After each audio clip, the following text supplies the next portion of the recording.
안녕, 아들, 딸 여러분. 벌써 6강입니다. 5강에서는 아파트, 주택 등 임대차에 관해서 알아봤고, 오늘 시간은 상가 임대차에 대해서 알아보도록 하겠습니다.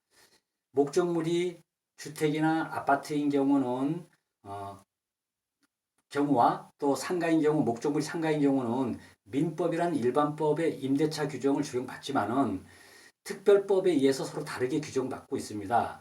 즉 아파트나 주택은 주택임대차보호법이란 특별법에 의해서 보호를 받고 상가는 상가건물 임대차보호법에 의해서 보호를 받기 있기 때문에 서로 차이점이 있다는 점을 말씀드리고, 자, 결국 상가 임대차 계약도 주인으로부터 목적물을 상가를 빌려서 영업을 해서 장사를 잘해서 거기에서 수익을 내서 그걸로 뭐 월세를 낸다든지 하는 어떤 임대차 관계입니다.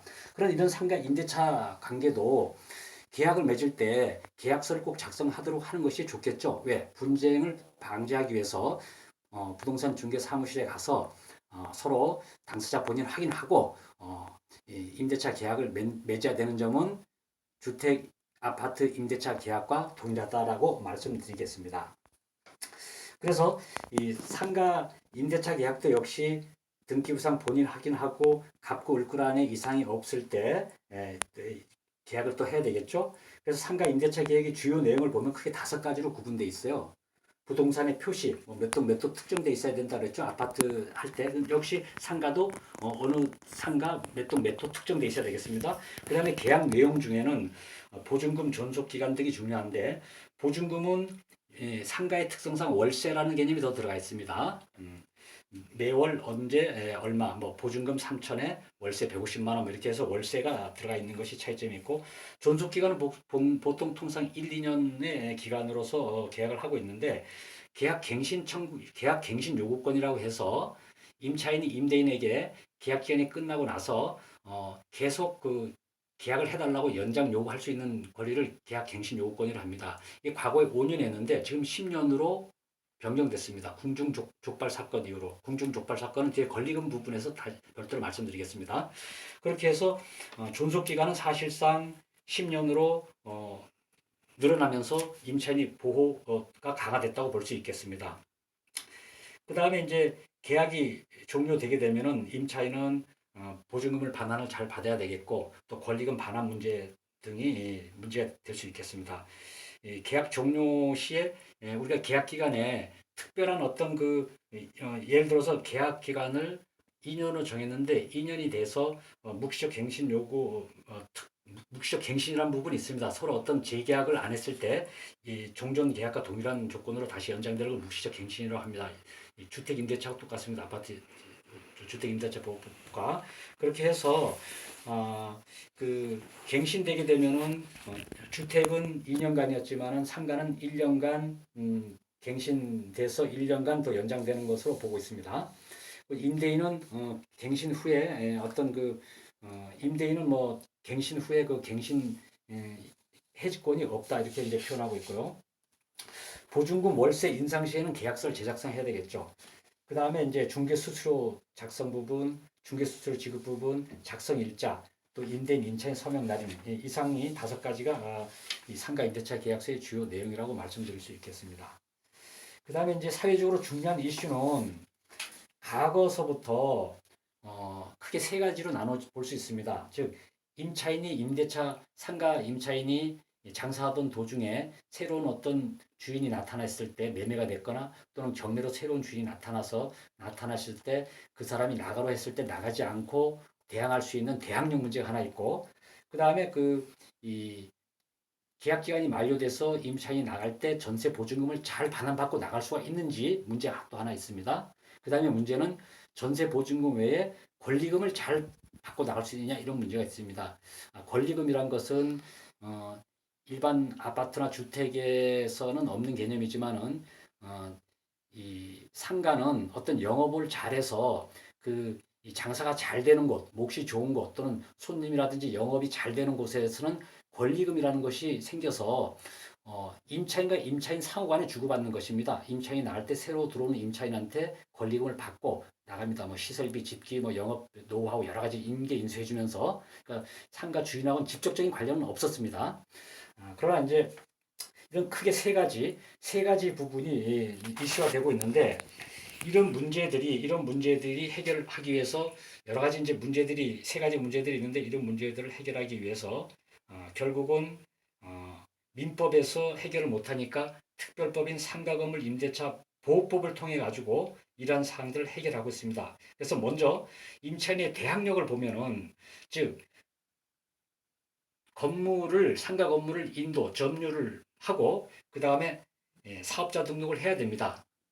즉 관할 세무서에 가서 내가 이러이러한 그 사업을 하겠다는 사업자 등록을 해야 됩니다. 이 두 가지 요건이 갖춰야지만 임차인이 대항력이 생긴다 이렇게 볼 수 있습니다. 즉 주인이 변경됐다든지 경모에 새로운 주인이 나가라 해도 나가지 않고 버틸 수 있는 힘 이것을 대항력이라고 합니다.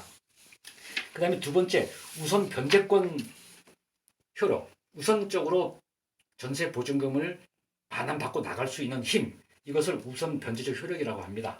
이것은 계약서에 임대차 계약서에 확정일자를 받아야 됩니다. 이 확정일자도 역시 관할 세무서에 계약서 원본하고 신분증 가져가서 확정일자를 받아야지만 우선 변제권이 있습니다. 그래서 근저당권 설정일자라든지 가압류일자 등과 비교해가지고 그보다 빠른 경우 즉 확정일자가 빠른 경우 배당금으로서 우선 변제받을 수 있습니다. 그 다음에 이제 중요한 문제가 권리금 보호 문제가 가장 상가에선 심각합니다.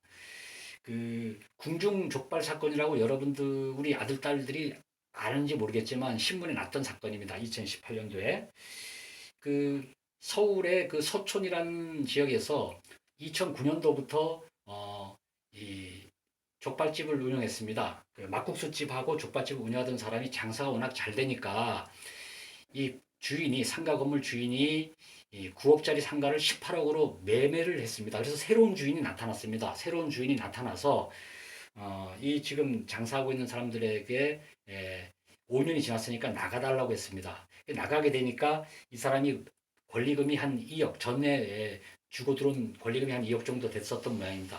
2억 정도를 못 받고 나가고 하니까 어떤 강남 어느 지역에서 이 새망치로 그 이 새로운 주인 나가라고 한 주인을 상해에 입혀가지고 구속된 사건이 있었습니다.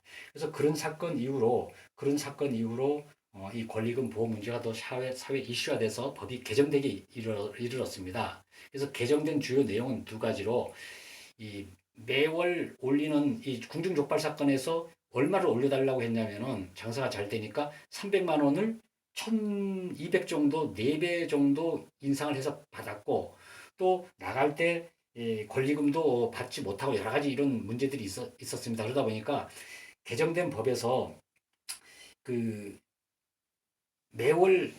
매년 그 인상하는 월세를 5%로, 종전 월세 5% 이내로 제한하는 그 법이 개정됐고, 또 하나 개정된 건 뭐냐면은, 계약 기간이 이 5년 동안 계약 갱신 요구권을 줬는데 10년으로 변경해 버렸습니다. 그러니까 10년 동안 어느 정도 마음 놓고 특별한 일이 없으면 마음 놓고 장사할 수 있는 것입니다. 그래서 월세 인상을 제한했고 그 다음에 계약 갱신 요구 기간을 10년으로 늘려서 장사를 오랫동안 할 수 있도록 영업을 오랫동안 할 수 있도록 임차인을 보호해주는 법이 개정된 겁니다. 그렇게 해서 결국은 지금 현재로서는 궁중족발 사건 이후 임차인의 지위가 많이 보호가 되고 있습니다. 그래서 권리금 부분은 권리금 부분은 장사가 잘 돼서 어떤 신규 임차인이 내가 나가려고 그럴 때 다 신규 임차인이 있을 경우에는 뭐 임대인이 방해하게 되면은 나 그 사람하고 안 한다든지 내가 주인이 들어오겠다든지 하게 되면은 손해배상 청구를 할 수 있습니다.